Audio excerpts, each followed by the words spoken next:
Hello, saver. Whether you're saving for that trip to the tropics or saving for an emergency, now is the time to take advantage of Wells Fargo's savings options. Wells Fargo offers savings accounts that can help you save towards your goals. So, what are you saving for? Visit a Wells Fargo branch or wellsfargo.com/save to open a savings account today. Wells Fargo Bank, N.A., member FDIC. Hey, it's Storyworthy. Today on the show, comedian and writer Bob Wiltfong talks about being a small-town reporter. You have to fill the time. And in Lake Charles, God bless him, a lot of days there isn't a lot of news going on. So one day I remember covered a fifth grade field trip that was going through a historic housing district of Lake Charles. They were looking at houses and talking about the architecture of these houses. I was just like, oh my God. So I did a minute and a half story on that for the news that night. It was just filling time. A lot of days it was just filling time. Today on the show, comedian Bob Wiltfong talks about being a small-town reporter. This is hilarious, you guys. Stay close. Hi, I'm Bob Wiltfong, and you're listening to Storyworthy.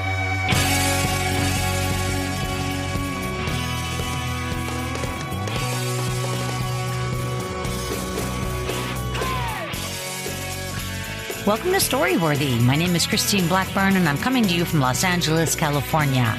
Whether you're a longtime fan of the show of almost 13 years or a brand new listener, welcome to Storyworthy. I hope you guys enjoyed the show last week with a very funny Tony Tripoli. Tony is just hilarious, and he talks about working on this cruise ship, and it is outrageously funny. So go back, you guys, listen to Tony Tripoli. But not today, because today on the show I have the very talented Bob Wiltfong sharing a story that I just found absolutely delightful, if you will, but in also a very funny way. Bob Wiltfong was a small-town reporter, and wait till you hear what he had to report on. Pretty darn funny.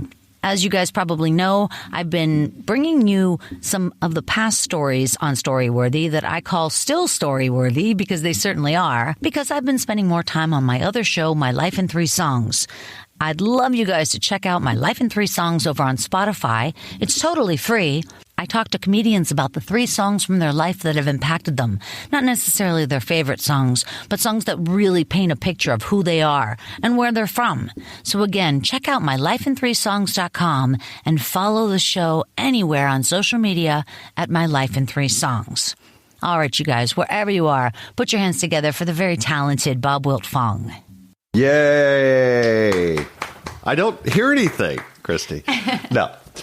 Thank you very much. So here's my story, being a local TV news reporter. Christine, you were talking earlier about feeling like TV news was out of your ability. It's funny because I spent most of my time feeling like comedy and acting was out of my ability. So that's why I went to TV news. I was born and raised in Omaha, Nebraska, youngest of 6. Had, and still do to this day, very much an interest in history and current events, like that growing up. And so when I was in high school looking for colleges and things to study, my bright idea was I really like theater and performing and being a goof, but I don't see anybody in Omaha who does that. Do people make a living doing that? I don't see how that's tangible and doable. But this TV news thing I see every night, and they look pretty cool and interesting. So my bright idea was I'm going to major in broadcast news journalism. That way I can kind of get in front of a camera and be this performer, but also pursue this current events and history and have a legitimate career as far as I was concerned. So I went to the University of Kansas, got a broadcast news journalism degree, did some theater there as well, thought about minoring in theater, but then realized it was going to add another year of schooling if I did. By the time I figured that out and said, well, I'll just not do that. I'll just do this TV news stuff. The story that I mentioned earlier about shooting the blue video of the tornado actually happened my last semester in college. I got a summer internship at the CBS affiliate in Topeka, Kansas, WIBW TV, still on air, still a behemoth in Topeka, Kansas, Channel 13, where I was KU summer intern, Bob Wiltfong. And I turned that into a regular kind of part-time gig after the summer internship got over. They had put me on air. It was great. And so at that point, I had a resume reel, which was a big advantage over any college graduating journalism major. I had actual stuff that had been on air. And Topeka, Kansas is market 130 out of 220 or so in the United States. So it's kind of middle of the road, but it's small. It's a capital of Kansas, so there was pretty good news going on. One of the big news stories there that if you Google it, you may still find it these days, a family called the Enciscos that were very religious, didn't believe in modern medicine for their child, had a child who needed modern medicine, and the state got involved and started to have a tug of war with the parents over this child. And so it became national news. I covered some of the Enciscos, and it was also Topeka is the home of Fred Phelps, and the venom that comes from, I don't know if they still exist in a coordinated fashion, but it's a religious nut job who basically says homosexuals are the devil and they'll picket things that they shouldn't picket. It's awful. So anyway, they're Topeka-based as well. So there was some, interesting stuff going on there. And it made for good resume reel stuff when I was graduating. So I send my resume reel out to TV stations across the country because WIBW was very nice, but they didn't have any full-time positions. And I need a job. I'm graduating from college. And lo and behold, I get a job offer from KPLC TV, Channel 7 at your service, in Lake Charles, Louisiana. This is market 190-ish, so it's a move down in size. It's a smaller market, but it's a full-time gig. And me not knowing any better, first time getting offered a job, I'm a college graduate, I'm like, I don't need to come down for an interview. Don't even worry about it. Do we need to negotiate a salary? No. What number are you going to pay me? It was ridiculously bad negotiating on my part. So I accepted the pay. I think I made $12,500 per year starting off. And then I think I got a little bit more savvy in my second year. I think I finished around $14,000 a year. Not to brag, but I was making $14,000 a year. So I go down to Lake Charles, Louisiana. I drive down over a day and a half from Omaha, Nebraska down there, have all my possessions in a Honda Accord hatchback, typical college graduate stuff. I get down to Lake Charles, Louisiana in the middle of the night, and Lake Charles, if you're unfamiliar, is really kind of a pretty geographic location, but it has been, for the eye at least, it's a big employer, but for the eye, it's been ruined because it has a bunch of refineries around it. And now it has a bunch of gambling boats. So I pull in at night, but I see all these lights. And I'm like, holy crap, this is a big city. And it's got this beautiful lake. It's got a lake, Lake Charles. So I'm like, this is going to be great. I've never seen this place before, but I want to see the local product. I haven't even seen their local TV news product. I got hired without even seeing it. So I go down to one of the stores because people tell me you got to eat the food. Got to eat the Cajun food down there. So I go down to one of the stores, and no joke, I get 4 pounds of steamed crawfish. 4 pounds is a lot of steamed crawfish. I get into my hotel. I sit on the hotel bed. I turn on the local news to watch 7 at your service, and I'm sucking the heads as best I can out of these crawfish heads. About 2 pounds in, I'm sick to my stomach. This is the worst meal I've ever had in my life.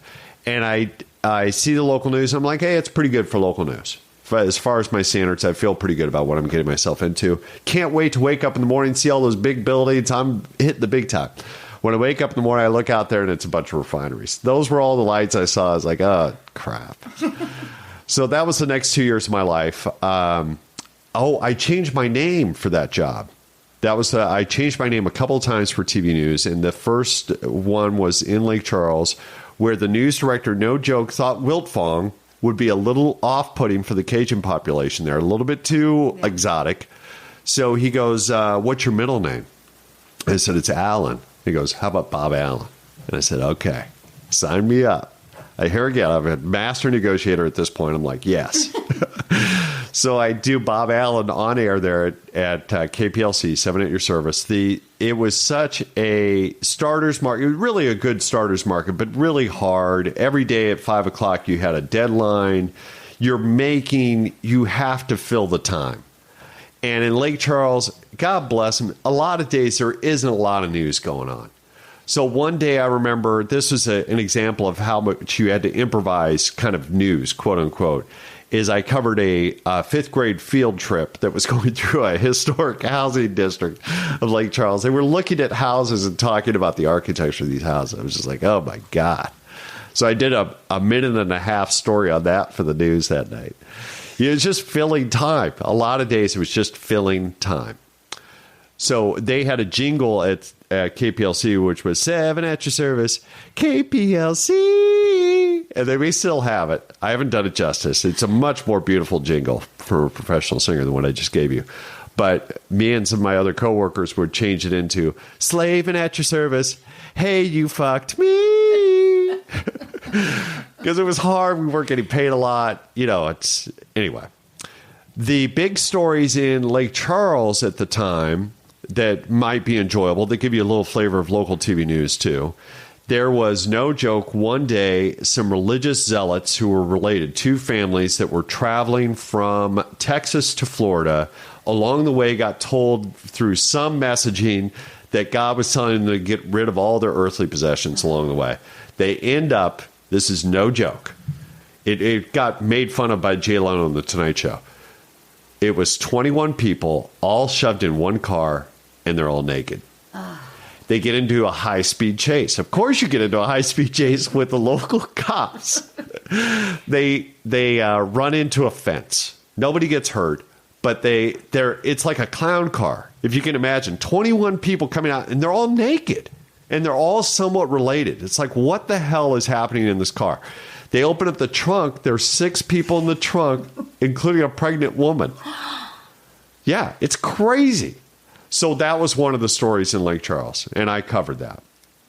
Another big story that happened, and Snoop Dogg, who I'm sure is one of your listeners, he may understand this because he lived it. He comes in. He was just starting to break, Snoop Dogg, in the pop culture landscape, and he had a gig, God bless him, in Lake Charles, Louisiana. I think he booked it before he became Snoop Dogg, but he had to fulfill his obligations. He gets to Lake Charles. The whole town is aware he's in town, and lo and behold, at his hotel, he fires up a doobie, right? And somebody smells it, calls the cops arrive, and Snoop Dogg gets arrested for marijuana possession in Lake Charles. What do we do as a local TV news? We break into programming. We say, this just in, hold on to your shit. Snoop Dogg has been arrested for drugs right here in Lake Charles. And we went wall-to-wall live coverage. So then our news director is this stiff white guy named James Smith. Couldn't be more white. He goes to the local jail, and because it's all hands on deck, we've got all the Eagles covered on this Snoop Dogg arrest. He's the guy outside of the jail when Snoop Dogg gets brought in for his arraignment or whatever. And I remember we didn't know how to refer to Snoop Dogg in second reference because we're journalists. Do you refer to him as Dog? I guess his real name is Brodus, right? Calvin Brodus or something. Anyway, so our news director firing out questions, trying to get sound with Snoop Dogg as he goes into the jail is like, anything to say, Snoop? And it just couldn't be more white. His firing off that question. Mr. Dog. Right. Mr. Dog, couldn't help but notice you have some marijuana. Why would you do that, sir? So the good news is in Lake Charles, which we also nicknamed Lake Charles Manson or Puddle Chuck, because it was a small town and we just didn't like being there. A lot of people, including myself. Great people and a great place to visit. Just wouldn't want to live there because it's just funny. She's gagging herself right now. I met my future wife there, which is fantastic, right? Good outcome. She's the one who took us out of Lake Charles. She gets a job in Dodge City, Kansas, the Dodge City Bureau for Wichita. Christy can't stop laughing. Dodge City is about a town, at least back in the day, it was probably about 20 to 30,000 people. One of the calling cards of Dodge City is every day around noon, they slaughter the cattle. So, and it smells. You can smell the cattle as they're being slaughtered in that town. It wafts across the cities. But the people there, because that's their livelihood, and we all eat the meat. We got to admit it. As Americans, we eat a lot of the meat that comes out of there. Is they'd say, "You smell that? That's the smell of money." That's what they'd say. because it was an awful smell. Anyway, she goes to Dodge City, Kansas. I come up and follow her, and I'm like, okay, I got to get a job. She's working for the CBS affiliate out of Wichita in their Dodge City bureau. And I am fortunate because when I go to Wichita, I've just come off Lake Charles, 2 years in Lake Charles. And I'm like, you know what? I'll follow you up there. But, man, I don't want to live in Dodge City. I'll live in Wichita. So I go to the NBC affiliate in Wichita, and lo and behold, they have an opening. And they hire me because I'm available. And, man, I came cheap. I came super cheap. Again, I probably didn't negotiate. Maybe I did. I think I'm making $30,000. Almost doubled, really more than doubled my salary. I'm like, I don't know what to do with all this money. So I work at KSNW TV, Channel 3 in Wichita. And my wife, my future wife, working in Dodge City, works for a guy. I won't name the guy, but he should have been fired long ago for sexual harassment. Geraldo Rivera. That's a very good guess. That might have been a little bit too small time for him. But anyway, so she's unhappy. She's like, soon realized it's not a good work environment. So she starts saying, I got to get a job in Wichita too. And lo and behold, there's an opening at my place, like 3 or 4 weeks after I start. And they hire her. Away from the competition, they're more than happy to do it. So we both land in Wichita at the NBC affiliate. We work there. There's a married couple that's on air. That is our main anchor team. You can look these people up. If you want to go down this rabbit hole of TV news, do some Google searching. Todd McDermott is the main anchor, and he's married to Melissa Beck, who then eventually took on Melissa McDermott as her last name. But she was married before to a guy named Beck. She had established herself as Melissa Beck. So they're the main anchor team. They're the golden couple of Wichita News. And meanwhile, Jill and I, my future wife, we come in there. We got some romance. All of a sudden, the newsroom's alive with relationships. People on air just making out privately. It's incredible. So I spent about 3 years in Wichita and become an investigative reporter to a certain degree. I really apply myself to trying to do my best to do a good job. By the way, I should back to Lake Charles. A year into my stay in Lake Charles, I knew I wanted to get out of TV news. Okay? But I stick with it because I don't know what else to do, and I'm a stick with it guy, and things start to happen, right? So I'm unhappy. I know I don't like it. I want to try to pursue comedy and acting. That's in me for whatever reason, but I'm not doing it. So I keep moving up TV news. So in Wichita, we had the Oklahoma City bombing happens while we're in Wichita, so that was big news. Those guys kind of came from our area. We're proud to say, that's our guys. Hey, look at us. I'm saying it sarcastically, obviously. And then I'll fast forward some steps here. I say I got to get out of TV news. My bright idea, because I can't pursue the dream, is I have to get a legitimate job, quote unquote, again. I'm going to go to law school. Ooh. That's how I'm going to get out. So I apply to law school. I get into Loyola Chicago and Marquette. And my idea, I want to go up to Chicago because I want to try to take classes at Second City, do improv comedy. That was my bright idea. So at that point, I had established myself. I have an agent in TV news. About 3 months, no joke, to the time I'm about to leave Wichita to start law school at Loyola Chicago, most likely, or Marquette. My TV agent tells me you have interest from a news station in Long Island, New York, a 24-hour local news channel that wants to bring you in for an interview. So I'm like, wow, that sounds great. I'm in Wichita, Kansas. That's the big time. So I go. I've never been to New York before. I go in for the interview. I'm wowed. I'm like, oh, my God, this is too good of an opportunity to say no to. The station is great, really great for local news. They actually cover news, and they're devoted to covering it well and in depth. Fantastic. So I take that job. It's in 1998. If you're keeping track at home, I'm about 5 years into my career at TV news. It's 1998, and I go to Long Island, New York, where I once again changed my name for air. In Wichita, I kept it real. I was Bob Wiltfong. Those were my people. I went to the University of Kansas, right? In Long Island, I become Bob Butler, News 12 Long Island. And I become Butler for various reasons. One, because I thought it sounded more networky. It just sounded more networky to me. Bob Butler reporting from Afghanistan. It was my grandmother's maiden name on my father's side, so it was a little shout out to her. And also because I would become kind of an investigative guy, that was one of my calling cards, I liked the idea of putting up one more barrier for somebody to find me in the real world if they were really pissed at what I did. So for those reasons, I did Bob Butler. And covered a lot of stories there, won some Emmys along the way, so that you can put that on my gravestone, which is cool. And really had a wonderful experience there, but it was still TV news and didn't want to do it.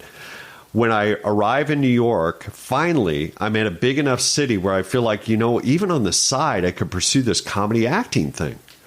Lo and behold, because I've been in Wichita right before this. So I call up Second City in Chicago shortly after I arrive in New York, and I say, listen, I'm in New York now. I'd love to take some classes like what you guys offer at Second City. Can you refer me to anybody in New York who does similar stuff to what you do? And the person on the phone says, the Upright Citizens Brigade, or some Chicago people, just started a theater in New York. You might want to look them up. So I start at UCB basically right when they start and become like, these are my people. That finally, at last, I'm like finally doing what I want to do. And I love this. I love this learning. So this went on for a while. I was Bob Butler, News 12 Long Island, became weekend anchor at News 12 Long Island, general assignment reporter during the week. And then as soon as my shifts would get over, literally sometimes I would change in the bathroom, get in my jeans and my shirt, and I would drive in and take an improv comedy class where I was Bob Wiltfong in Manhattan. So that went on for a while. I got on the Herald team at UCB, which it would never happen now because it's way too competitive and it was way hard, or it's way hard now. There it was like, oh, you're a somewhat normal person who seems to enjoy this, so let's put you on a Herald team. And I get on a Herald team. I start to perform more and more. The UCB, we kind of ride that train and watch that grow as it blows up. 9/11 happens. Have a friend of mine, I'm going to get a little bit serious here. This is always a downer when I mention this. 9/11 happens. Had a friend who died on that day who's a photographer for us at the station who also worked full-time at the NYPD video unit. And he was following, the last time we saw him, he was following firefighters into one of the basement of the buildings. And he was just trying to document it for training purposes. He was all about video. So in the aftermath of 9/11, myself and another photographer friend of this guy's go around and we interview his friends and family as a tribute to him. And one of the reoccurring themes in those interviews is people said, they didn't find Glenn Pettit. Look up Glenn Pettit. He's a great human being. He was the friend who passed. They said, the reassurance we have out of his death is he was at least doing what he loved to do. And I'm looking at myself in the mirror and go, fuck, I don't love what I'm doing. And I haven't loved it for a long time. And I love this comedy and acting stuff. I'm just too afraid to do it. So 6 months after 9/11, I fortunately have a wife who's smart enough to get out of TV news and pursue business where it actually pays the bills on a regular basis. And she's starting to make a name for herself in that world. And she supports me. She's tired of me being miserable and bitching and says, okay, just go for it. Life's short, just go for it. So 6 months after 9/11, I quit TV news to basically become unemployed to do this comedy acting stuff. I write a one-man show about my TV news experience. That becomes kind of a thing after doing it for a few years. And UCB, gave me a great platform. And I get scouted from that for Chappelle's show, and then that leads eventually to Daily Show, and that leads to where I'm at right now. So that's a long story, but that's my TV news career. Is that the cutest story ever? For some reason, that really makes me laugh. Bob is so talented, and he really knows his way with words. All right, you guys, check it out. I'll be back next week with brand new stories. I've got a ton of great people lined up to talk with, including Joe Coyle, Frank Trainer, Cambry Cruz, and more. So please come on back to Storyworthy and listen to more stories. And of course, go back in the catalog. These stories are evergreen and they never get old. All right, you guys, one more time on behalf of the very talented Bob Wiltfong, my name is Christine Blackburn saying, make it a story-worthy week.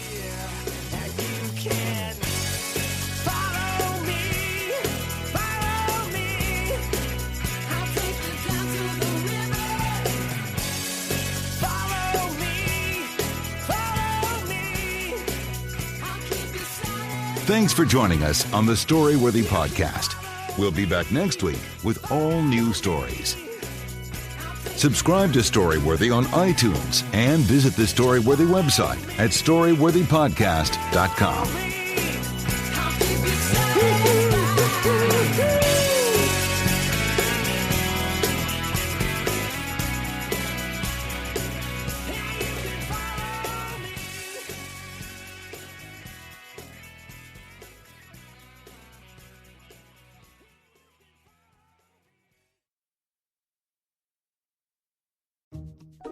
Wells Fargo presents one of the surest ways to grow your money. A Wells Fargo CD account, where you can earn a 5.00% annual percentage yield on an 11-month term with a minimum opening deposit of $5,000. Visit a Wells Fargo branch or wellsfargo.com/CD rates to open a CD account and start growing your savings with us. Wells Fargo Bank, N.A., member FDIC.